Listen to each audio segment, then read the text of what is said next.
Comenzamos la sesión 49 de nuestro curso sobre el misterio de la Iglesia en la parte final de esta nota de la catolicidad de la Iglesia.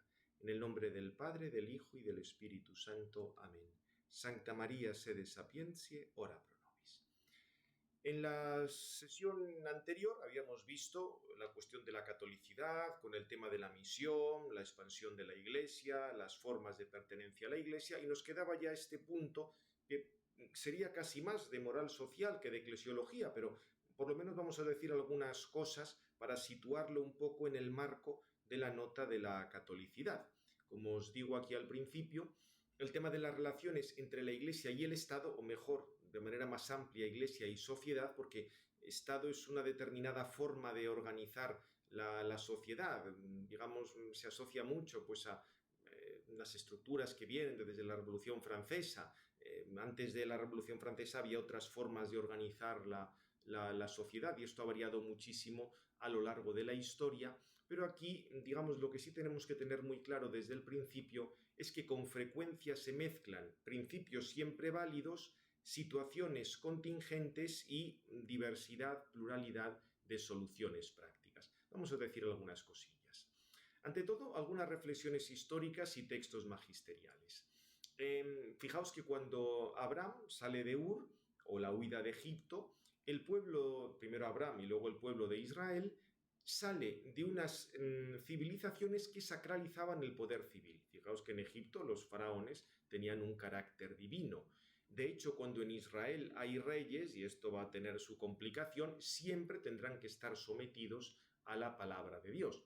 Por supuesto que se crearon expectativas mesiánicas y un reino político, pero el Señor, digamos, puso un poco las cosas en su sitio.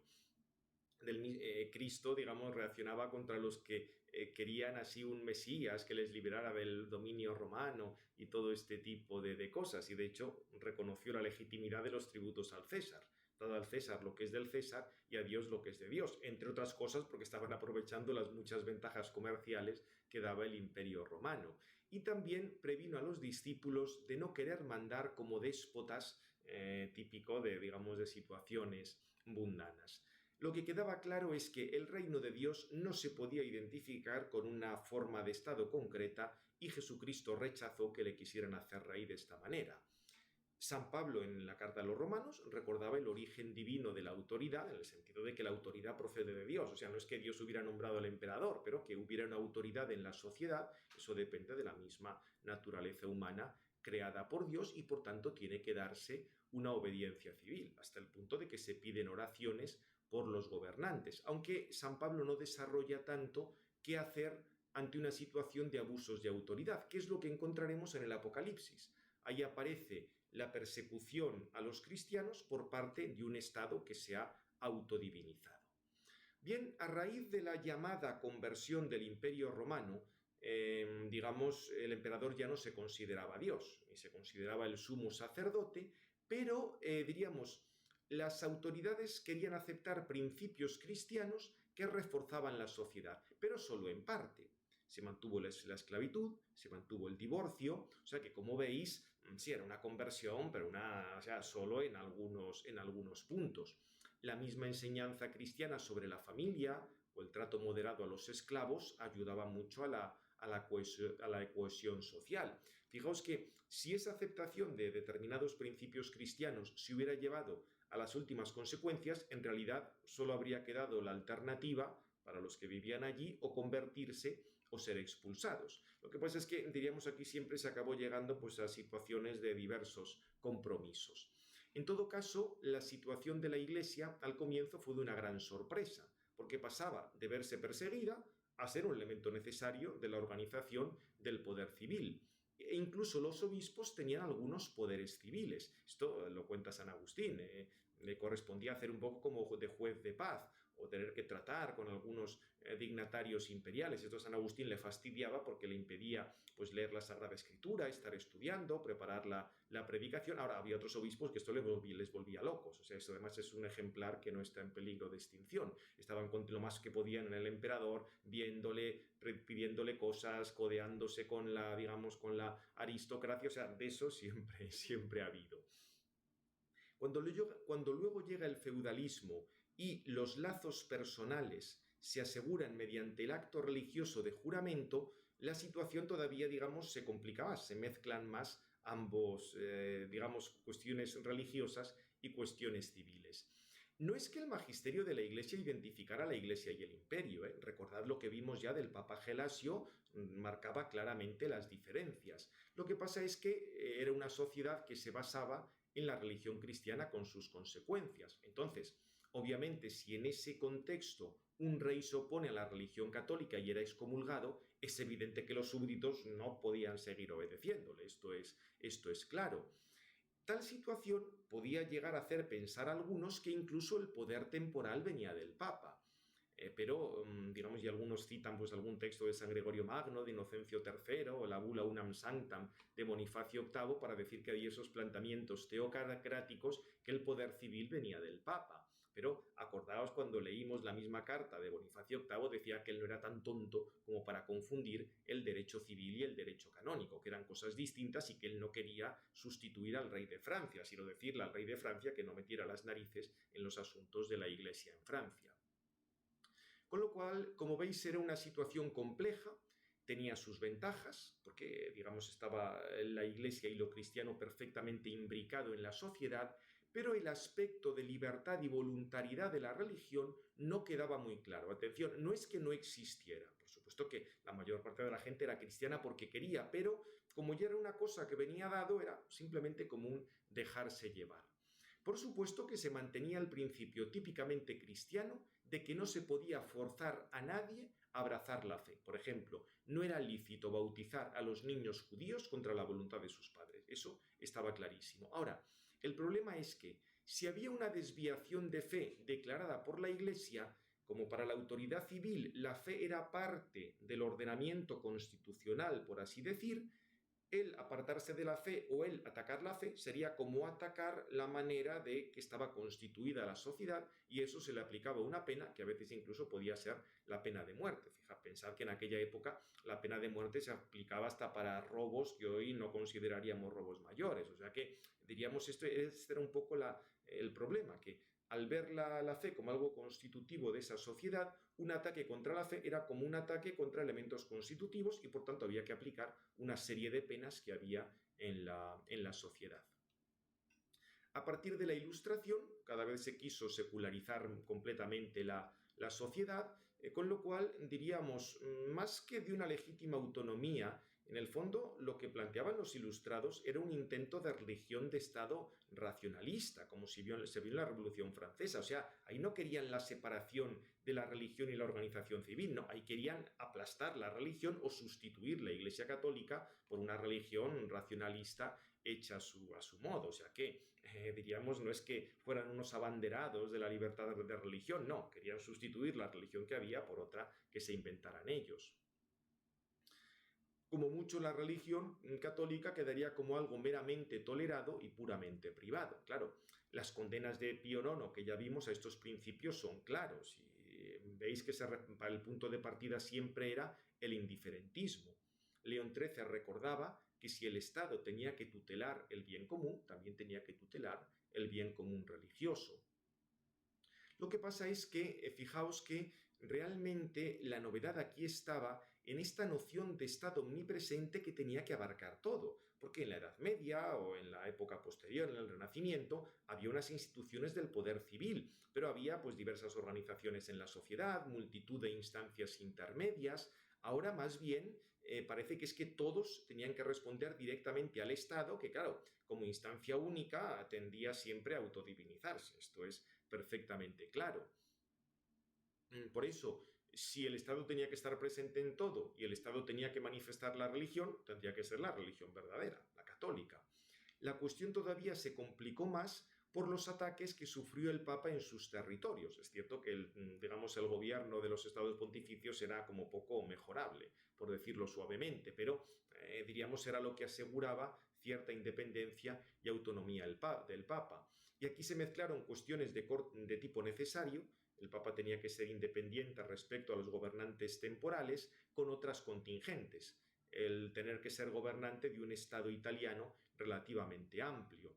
Por eso, en este contexto, la separación Iglesia y Estado se entendía simplemente en que el Estado tenía que controlar completamente a la Iglesia hasta determinar lo que estaba bien o lo que estaba mal, un poco como sucedía en el protestantismo. Fijaos, es una cosa entretenidísima que incluso en la Alemania de Bismarck, en el momento de la Kulturkampf, esta lucha contra los católicos, se estableció incluso que tenemos, o sea, que digamos, el gobierno había establecido que el Evangelio de Marcos tenía que ser previo al de San Mateo para que así el Mateo 16-18 no pareciera tan auténtico y las pretensiones del Papa no fueran correctas. Claro, era de chiste ya el gobierno diciendo que Evangelio se ha escrito antes que otro, pero un poco las cosas podían llegar hasta esos extremos.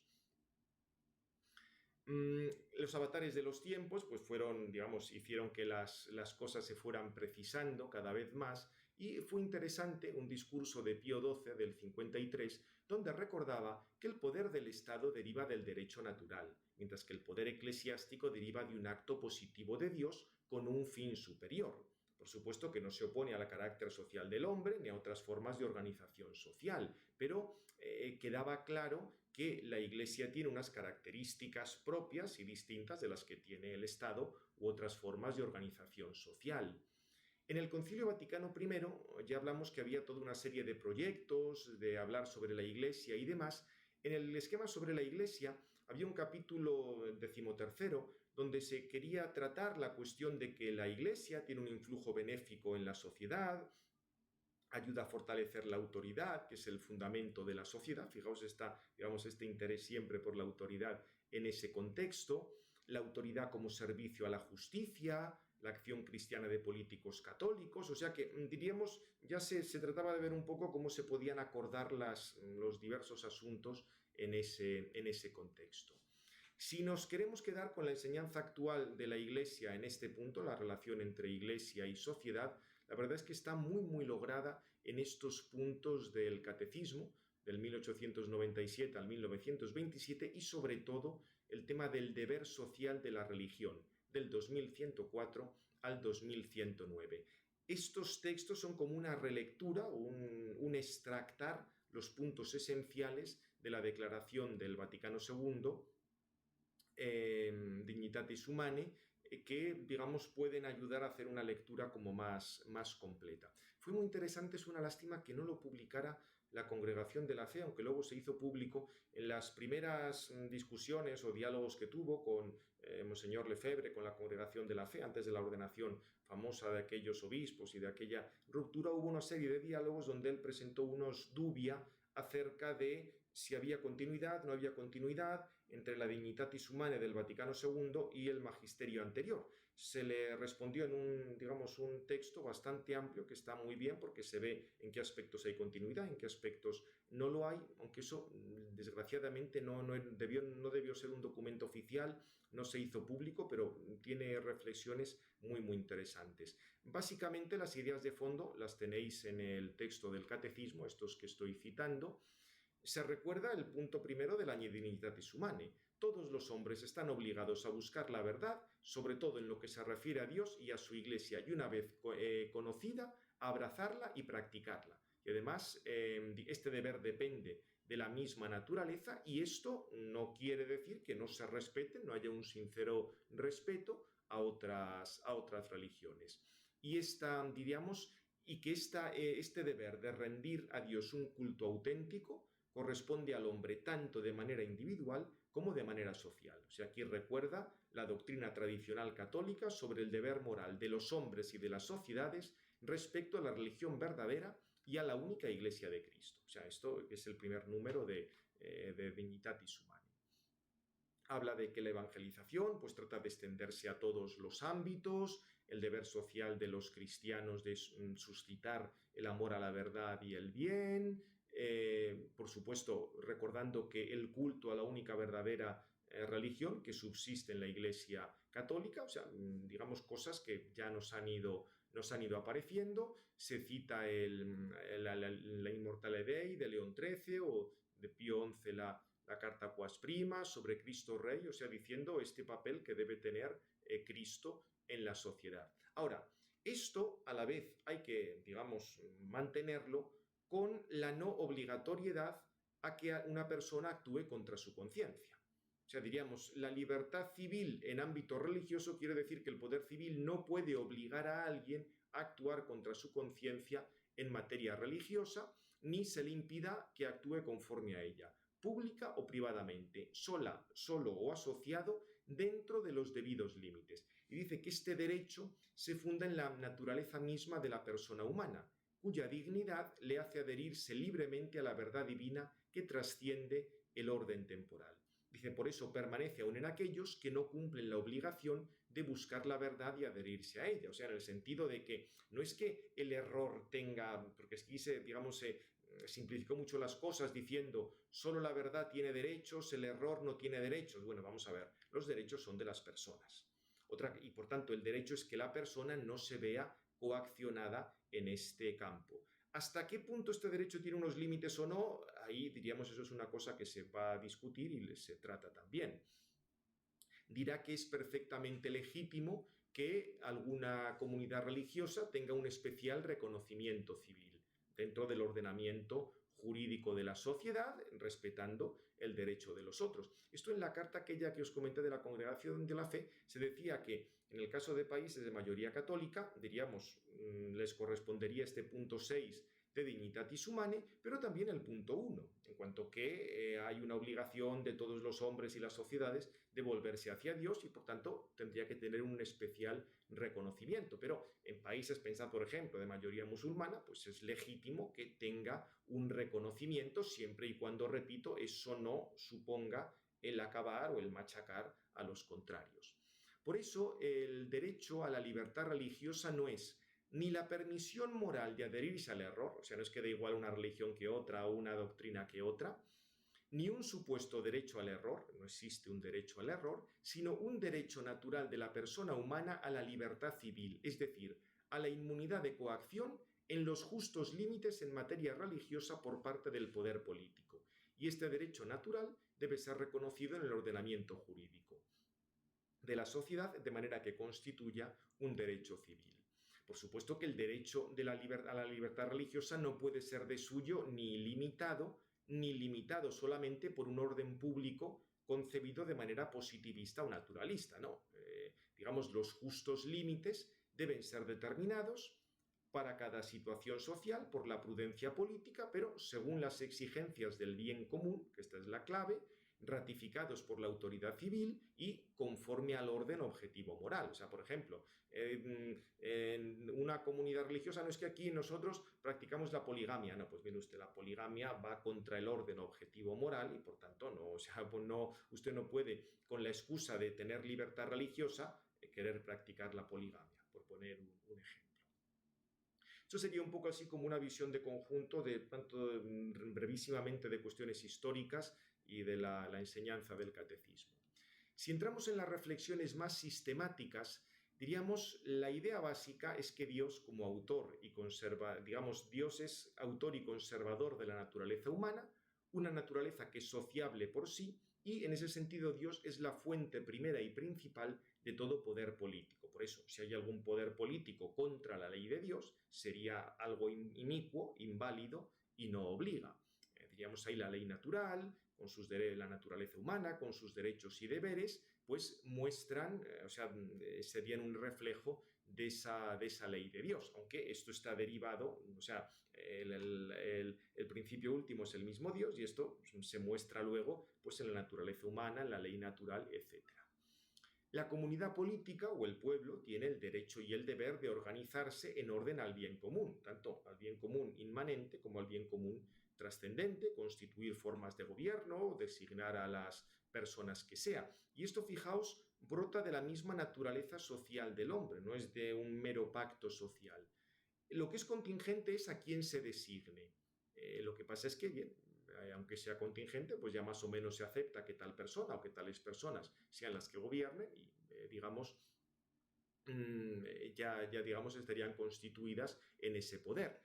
El poder siempre viene de Dios, por eso cualquier ejercicio del poder que sea contrario a la ley de Dios es una ley que claramente no obliga. Dios es la primera fuente del poder, pero como hemos dicho antes, no en el sentido de que designe directamente a quien gobierna. O sea, no es que sea rey por la gracia de Dios como si él hace un sacramento, una cosa mágica para que tal persona sea la que le corresponda gobernar. No, toda autoridad procede de Dios, pero la manera en la que tal persona ha llegado al gobierno pues suele ser bastante contingente.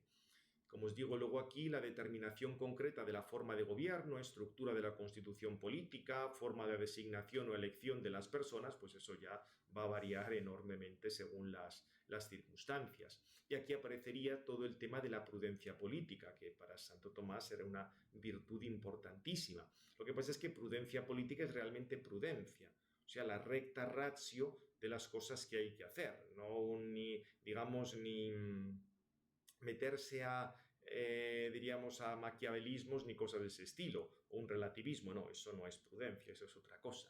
O sea que, como veis, en este campo de la organización de la sociedad, tenemos, por una parte, hay algunos aspectos necesarios, el origen del poder de Dios, el origen del poder, que es Dios, la naturaleza humana, los deberes y derechos naturales, el proyecto de bien común y elementos contingentes.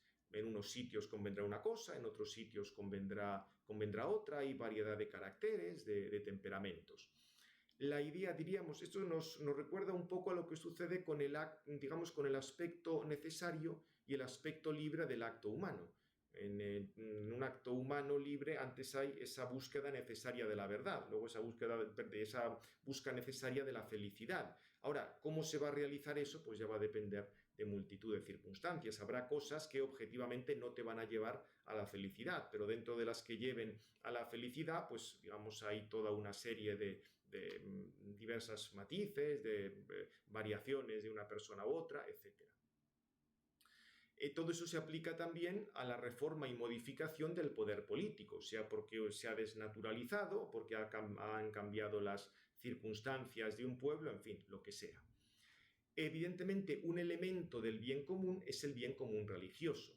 El mismo concilio reconoció en Dignitatis Humanae 6 la licitud, lo hemos visto ya, de que una confesión religiosa reciba cierto reconocimiento especial por motivos sociológicos. Ahora, la clave está que se respeten los derechos de otros, o sea, que nadie sea discriminado o perseguido por su religión y la pueda ejercitar libremente.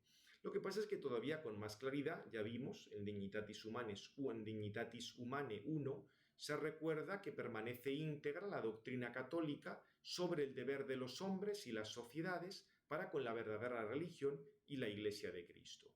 Es cierto que no siempre esta obligación de buscar la verdad se podrá transformar en una res pública cristiana, en una sociedad cristiana, que sería el término más adecuado, que esto a veces se ha presentado como Estado confesional. El problema es que cuando se ha hablado de Estado confesional, el problema no es tanto el adjetivo confesional, sino el sustantivo Estado. El problema es la misma noción de Estado como una organización social omniabarcante que trata de imponerse a todo. Es ahí donde está realmente el problema. Porque este término además a veces se ha entendido como que los poderes públicos imponían una determinada religión. Igual que los poderes públicos imponen un impuesto, o sea, por desgracia no es que uno pueda, por ejemplo, en España organizarse su jubilación, sino que necesariamente tiene que aportar a la seguridad social. Sí, luego tú, si te sobra dinero, pues ya podrás buscarte un plan de pensiones o invertir o lo que sea, pero te quitan el dinero para contribuir a la seguridad social. Claro, si se ve, diríamos, la religión un poco como lo de la seguridad social, aquí todo el mundo tiene que pasar por pagar este dinero, aquí todo el mundo tiene que pasar por esto. Obviamente, planteado de esa manera, un estado confesional no sería aceptable. Es cierto, por supuesto, que los estados confesionales que ha habido o la determinación de estado confesional no era eso, no es que se obligara a todo el mundo a, digamos, a practicar la religión, pero diríamos existía siempre ese peligro de no respetar esos aspectos. Y también hay una cosa que debemos recordar, porque esto digamos, ha ofuscado un poco la cuestión. Fijaos que en la época postridentina nunca se habla entre los católicos de un estado confesional o la idea de que el poder civil tiene que inducir a una práctica religiosa. Eso es muy típico del protestantismo. Acordaos que Calvino convirtió Ginebra en un convento donde él era la madre superiora y ahí el poder civil era para que los ciudadanos vivieran conforme a la virtud. El planteamiento católico era más bien que había dos potestades, la potestad eclesiástica y la potestad civil, y en determinados casos la potestad eclesiástica podía intervenir en asuntos civiles ratione peccati, para corregir el pecado, incluso pues en el caso de bautizados que hubieran apostatado, en fin, esto ya digamos complicaba un poco las cuestiones. Pero la idea es que la potestad eclesiástica tenía derecho a pedir la colaboración del brazo secular. O sea, no se planteaba que el brazo secular tuviera que meterse en asuntos religiosos, un poco como lo del rey sacristán, el emperador de este que quería hasta regular los toques de campanas, o sea, la idea católica no era esa, no era que la potestad secular en cuanto tal se mete a asuntos religiosos, sino que en determinadas ocasiones la potestad eclesiástica podía pedirle una determinada intervención. Como veis, es completamente distinto, son cosas muy distintas. Siempre se mantenía, obviamente, el principio de Santo Tomás de que no convenía que las leyes persiguieran todos los pecados, sino solo aquellos más nocivos para la sociedad y no produjeran un daño mayor. Santo Tomás dice que, dado que hay muchísima gente que no tiene virtud, tú no puedes hacer una ley para perseguir todos los vicios, porque al final no vas a conseguir nada y digamos, se va a crear un daño mucho mayor. Fijaos que de esta manera se puede entender, digamos, se puede defender la libertad religiosa en el sentido de que el Estado no tiene un derecho nativo a forzar a nadie en el sentido de una práctica religiosa. Y también, en determinadas circunstancias, el poder eclesiástico podría pedir la intervención del brazo secular, por ejemplo, pues para limitar lo que sucedió, que determinados grupos protestantes no se lanzaran así a tratar de convencer a la gente de sus ideas o lo que sea. Y ahí el poder eclesiástico pedía al poder secular que interviniera. Pero ya veis que es distinto, o sea, no es que al Estado le corresponde decir qué religión hay que tener o no, sino que en algunas ocasiones el poder eclesiástico podía pedir la ayuda al poder secular. Lo que complicaba la cuestión es que en la misma constitución de los estados se incluían elementos religiosos católicos. Pero claro, esto en cuanto tal no formaba parte de los cometidos del Estado. Repito, en el planteamiento clásico, el poder eclesiástico podía pedir ayuda al poder civil. Pero la idea de que en la constitución del Estado hubiera elementos religiosos en cuanto tal que forzaran una determinada práctica, esto era ya donde podía haber problemas. Por supuesto, lo que sí debe hacer el Estado es facilitar el bien religioso de los ciudadanos, como parte del bien común, aunque no corresponde al Estado qué actos religiosos deben practicarse o qué proposiciones de fe deben afirmarse. Repito que eso era muy típico del protestantismo, eso de Bismarck había que decir hasta que Marcos era previo a Mateo para que así los católicos no tuvieran, diríamos, dónde apoyarse. No, evidentemente no. Eso sería más bien una cosmovisión atea o agnóstica impuesta o favorecido por el Estado, que de hecho es la situación actual, ¿eh? O sea, ahora lo que tenemos, por mucho que se diga, no son estados no confesionales, sino estados confesionalmente ateos o agnósticos que tratan de, por lo menos, difundir, si no imponer, porque sería ya muy descarado, difundir su agnosticismo o su ateísmo. Fijaos que toda forma de organización de la sociedad siempre se contiene una cosmovisión, ya sea explícita o ya sea implícita. Por ejemplo, nociones como la dignidad de la persona están relacionadas con su fundamento. Si uno no admite un fundamento trascendente de todo, ¿cómo va a decir que la persona tiene una dignidad? No, al final la persona dependerá del Estado y estará subordinada al Estado. O la misma noción de sociedad y poderes públicos. ¿Qué le corresponde hacer? ¿Qué no le corresponde? ¿Cuáles son sus límites? O sea que en ese sentido, la realización práctica de una res pública cristiana, de una organización social cristiana, depende de multitud de situaciones que debe evaluar la prudencia, porque es distinta una sociedad en que la inmensa mayoría es católica o una sociedad con una pequeña minoría católica. En cualquier caso, como recordaba tanto Dignitatis Humanae y el Catecismo de la Iglesia Católica, hay una obligación de personas y sociedades hacia la verdadera Iglesia de Cristo.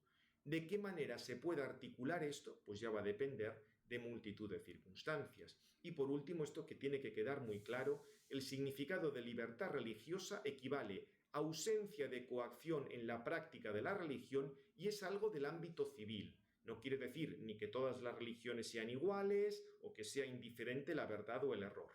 El fundamento de esta libertad no es un supuesto derecho al error, cosa que carece de sentido, sino la dignidad de la persona humana, que no puede ser coaccionada en sus convicciones precisamente por haber sido creada a imagen y semejanza de Dios. Al mismo tiempo, por supuesto, esta libertad de coacción no es absoluta, porque está limitada, digamos, por un orden público basado en la moralidad objetiva y en el bien común. O sea, por ejemplo, el Estado no puede permitir la poligamia, aunque algunos la quieran practicar, apoyados en su religión. Bien, pues dicho estas cosas, vamos a simplemente decir ya brevemente alguna palabra sobre el tema de la Dignitatis Humanae, porque es uno de los documentos del concilio donde hubo más discusión, si había habido ruptura, había habido continuidad. Este documento, ya digo, suscitó bastante perplejidad en su momento, la declaración sobre la libertad religiosa, porque parecía oponerse al menos algunas formulaciones al magisterio pontificio anterior, y todavía más a la presentación simplificada que se había hecho. Por ejemplo, esa presentación simplificada de que solo la verdad tiene derechos, el error no tiene derechos. Ya digo que quien tiene derechos no son las verdades ni los errores, sino son las personas. La redacción fue muy compleja y al final se orientó en el sentido, expresado en el proemio, de recordar la obligación individual y social de buscar la verdad en materia religiosa y adherirse a ella, y a la vez recordar el derecho a no ser coaccionado en este campo. Derecho que, como hemos visto, también tiene sus limitaciones. O sea, esto lo subrayó mucho el cardenal Journet en una intervención que tuvo en el aula por indicación de Pablo VI. No es un texto para abordar la relación Iglesia-Estado, sino es un texto para decir que la persona debe mantener libertad y no puede ser coaccionada en contra de sus convicciones religiosas, pensando sobre todo en cristianos que estaban en países donde eran una pequeña minoría. Diríamos ahí existía, pensar toda la... además en los países de comunistas de aquella época donde estaban siendo perseguidos los cristianos, etc. Y habla en general del derecho a no ser coaccionado en materia religiosa, sin que tal cosa equivalga a un derecho a difundir el error, pues tal difusión sería más bien un abuso del derecho a la libertad religiosa. Diríamos que los textos magisteriales del XIX, que hablaban de la noción de libertad religiosa, entendían libertad religiosa como un diferentismo o como una mera concesión del Estado que igualaba a todos, porque decían da igual una religión que otra. No, evidentemente esto ya vimos que no podía ser aceptado, porque además de hecho esto era imponer un laicismo de Estado, diríamos, como si hubiera, o sea, no se aceptaba unos derechos basados en la naturaleza de la persona independientemente del Estado, porque, digamos, hablar de naturaleza de la persona también te lleva a hablar del creador, del alma inmortal, etc.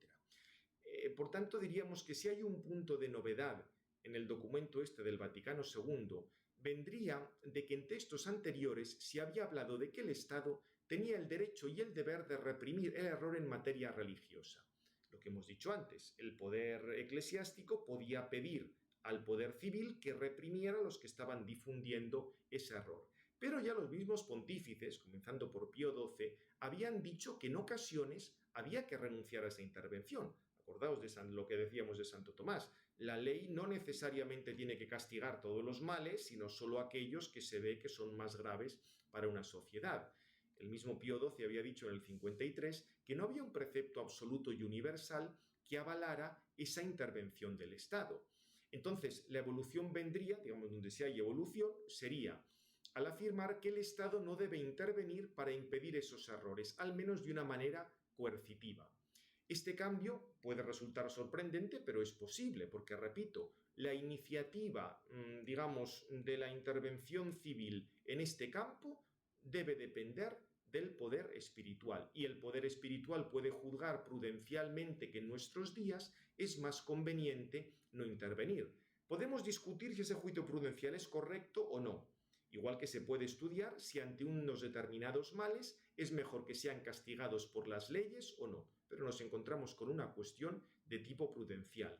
sea, porque en ningún punto de este documento se niega que los individuos socialmente o individualmente tengan obligación de reconocer la religión verdadera, sino simplemente se extiende una doctrina tradicional acerca de que no le corresponde al Estado determinar cuál debe ser la religión verdadera. Y aquí el poder espiritual, repito, de manera correcta o incorrecta, porque son juicios prudenciales, considera más útil para la difusión de la fe evitar todo aquello que parezca coacción externa. Pero es que eso sería perfectamente con lo que hemos dicho antes de una res pública cristiana. De hecho, por ejemplo, en los estados pontificios, bajo la monarquía papal, las comunidades judías podían mantener sus ritos. O sea que ahí tenéis un caso, diríamos, no se les podía forzar a hacerse cristianos. Fijaos que es que, además, esta referencia al tema de la conciencia, esto no lo he puesto aquí, pero es una reflexión que luego he hecho.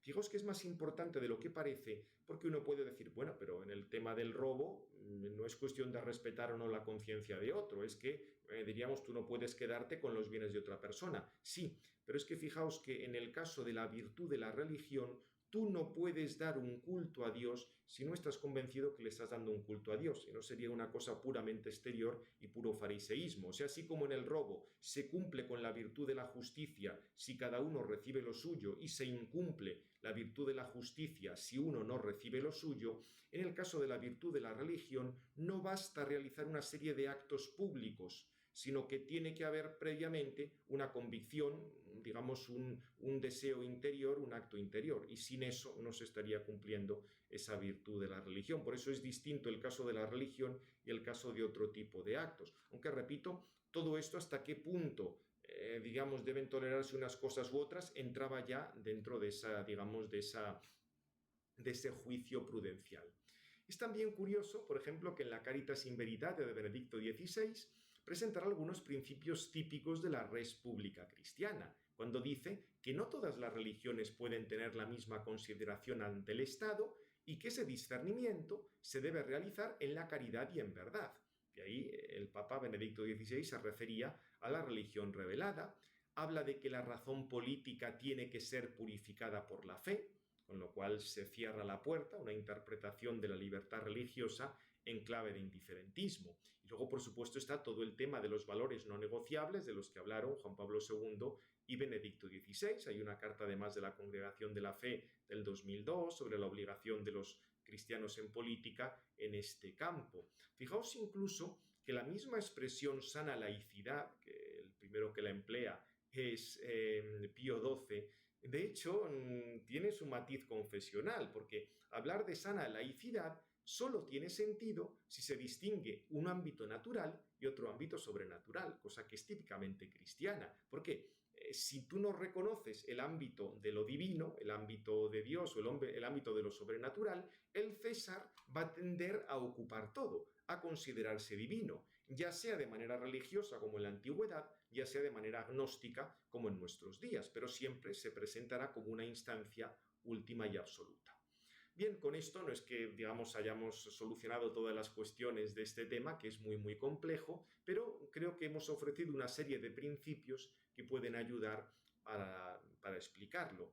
No entramos en la consideración de la prudencia o imprudencia de determinadas decisiones en este campo, en los momentos de la historia que se hayan sido, tanto pasada como reciente. Digamos, esto requeriría un análisis mucho más detallado. En cualquier caso, es muy claro que hay que trabajar, diríamos, para extender la fe en la sociedad, y ese es el sentido de la catolicidad, trabajar para mostrar a todas las personas las ventajas que tiene para el mismo bien común este reconocimiento de la religión verdadera.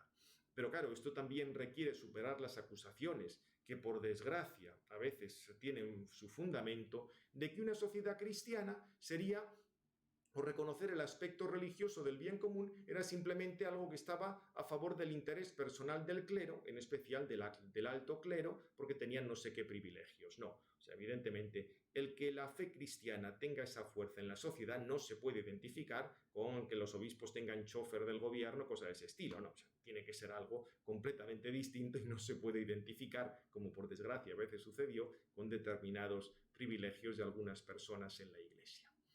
Bien, pues con esto terminamos ya la nota esta de la catolicidad de la Iglesia. Gloria al Padre, al Hijo y al Espíritu Santo, como era en el principio, ahora y siempre, por los siglos de los siglos. Amén. Del Padre, del Hijo y del Espíritu Santo.